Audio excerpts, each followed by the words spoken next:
Hey everyone, it's Scott here. I wanted to talk to you about our pigeon problem that we've been having since we moved into our house, 2-3 years ago. We have this really big pine tree behind me that they, love to nest in. Prior to that, we had a big palm tree, had a couple palm trees. We had those removed. That got rid of quite a bit of pigeons. One thing that I did do around our pool area that probably decreased our pigeon population the most was this spike strip. So here's the spike strip I did. I just took a 2x4 here and nailed in those spikes that people usually put on the roof and flipped it upside down, and that prevented them from getting on there and drinking water. So that kind of cut their water source, and that was significant. We had tried so many things. We put little snakes on the roof. That didn't work. We put spinners up on the AC unit. That didn't work. We have that spinner up on the roof over there. That was a recent addition, just about a week ago.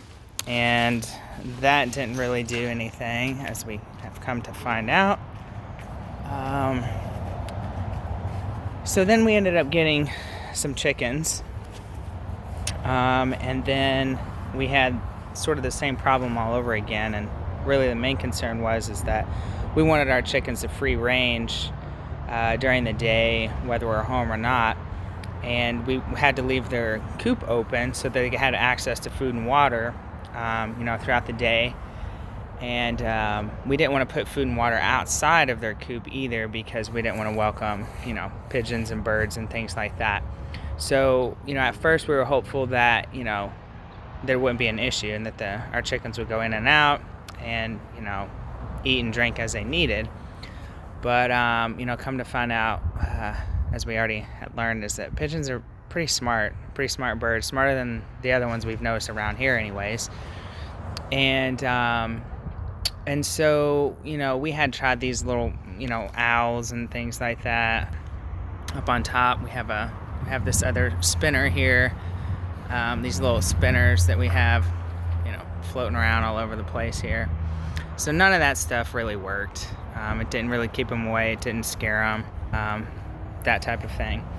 And so I had seen another video of a guy who used like a tarp, and he kind of covered part of his coop, and he seemed to think that had worked for him.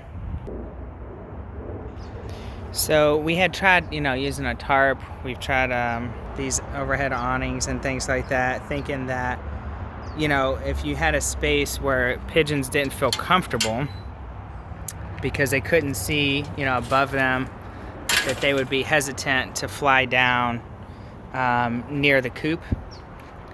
So here's our coop right here. And then here's, of course, those spinners that we have out.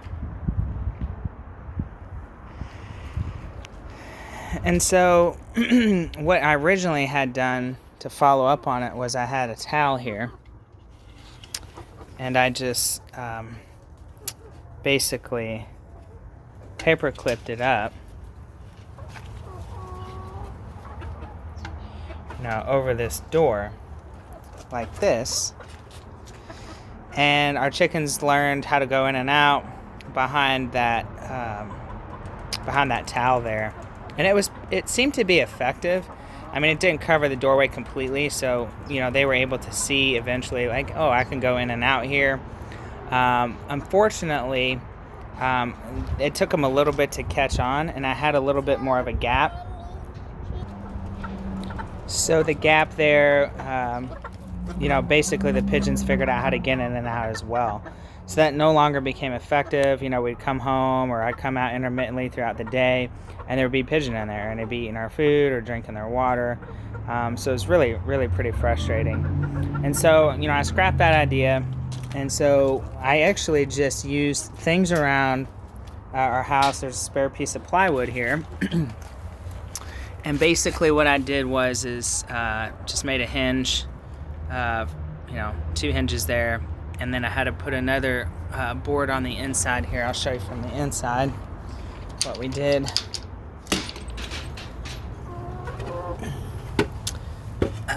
just to create more space there. And then, you know, we just bolted the hinge in on both sides, or on here, and then we just took a spring and attached it to either spot here. And then on the flip side, I just used an eye bolt on this side, exterior door per se, and adjusted the tension enough. As you can see, I had several screw holes there until I had the right amount of tension on it to where the door basically comes back to right where we need it. So then the next problem I had is figuring out, you know, our chickens needed to figure out how to use the door.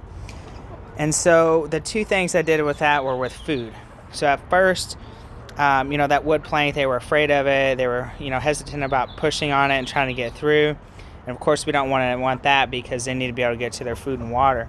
So basically, you know, I take something that they really like their grubs. You know, I shook it around, and you know, eventually a couple of them, you know, went in and out.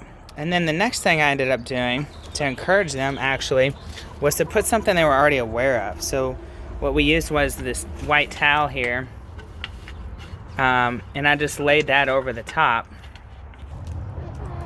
This white towel here, and I just laid that over the top. And so that was very similar to what they had already had before. And so that actually was really significant because then they were already kind of trained to push the white towel to go in and out of the coop. So that was very helpful. And then, you know, just to solidify and make me at peace, what I end up doing is coming over here and, you know, getting the bugs out that they like. So we'll get a little bit of these bugs. And then we'll see if we can show you how this works. So, you know, definitely get their attention. And then what I like to do is come in the back door here, throw it in so that they can see it and they know it's there. And then the goal, of course, is that they push the door and they go in.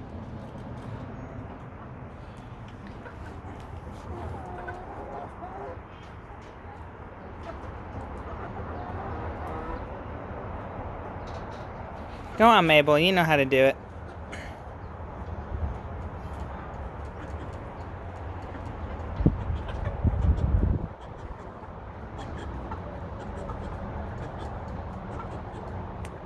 We need to take those paper clips off that towel that are still on there. But they're very new to this. I just did this today, so they're still trying to kind of figure it out. So of course you want to be able to monitor them and make sure that they get it good and figured out. I wouldn't leave them, you know, for the day until you were certain that they knew how to get in and out of there to get food and water. But, you know, of course the most significant thing is that the pigeons, you know, they don't know how to go in and out. So, you know, our chickens do. They'll show you. And the pigeons don't. So it's been the best thing by far, hands down, over Mr. Owl there and the spinners and, you know, all the other deterrents we've tried that have been ineffective. So let's see if we can't get them to show you how this thing works, because it's actually pretty cool. So maybe we'll come in, get them excited, show them the door.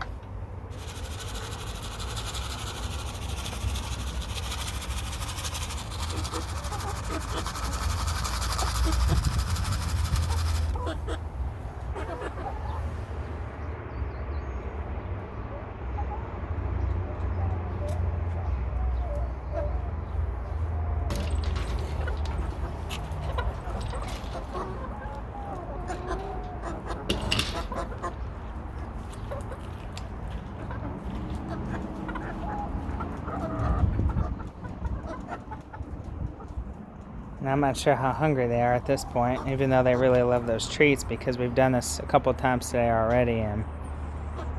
they've already eaten, so.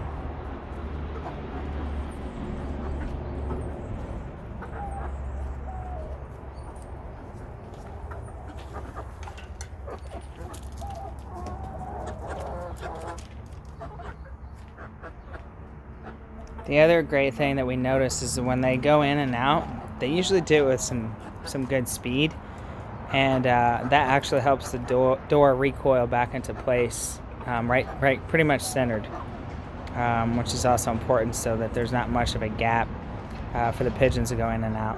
Now, the other recommendation I might make is that you make the door bigger, closer to the size of the actual the doorway. The coop doorway, but I just wanted to try this. I just found some scrap pieces of wood around the yard, and sort of pieced this together, and yeah, it's been really great. So, oh, here goes Hazel. There she goes. So right on in there.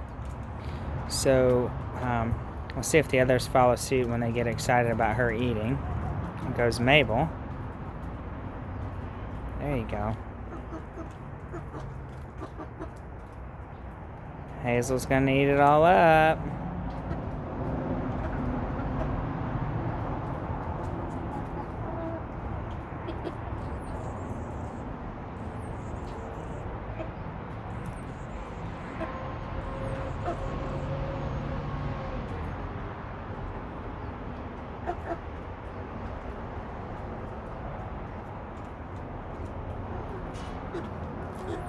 So as you can see, it's definitely going to take some getting used to.